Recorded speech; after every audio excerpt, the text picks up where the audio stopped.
Welcome back. Time to learn something. A recent swarm of earthquakes, and yes, it is called a swarm of earthquakes, has put new pressure on a California fault line that's been quiet for 500 years.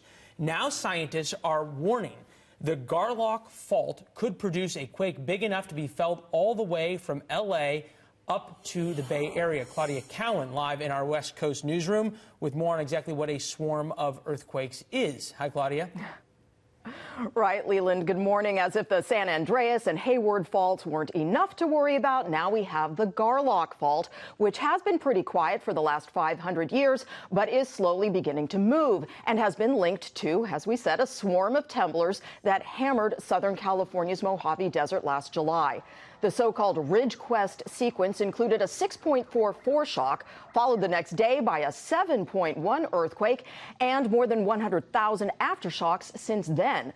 According to a study out of Caltech, that seismic activity involved ruptures on a web of interconnected faults from the San Andreas Fault to Death Valley, more than 24 faults, many previously unknown. In total, it's probably almost about 200 miles long. So if this whole fault was to go, it could produce a magnitude 8 earthquake.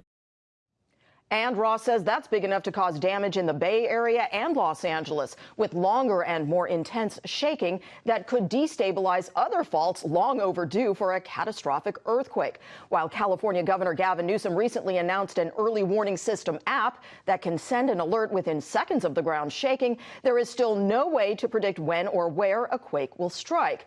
Instead, seismologists say every new quake teaches new lessons about the physics of land movement. And the takeaway from this recent round of shaking, the process of an earthquake rupturing other faults is more complicated and happens more frequently than scientists previously thought. And of course, Leland, they add, the big one is still coming. Yeah, and some questions about the earthquake warning system if and when the big one does come. Claudia, thank you.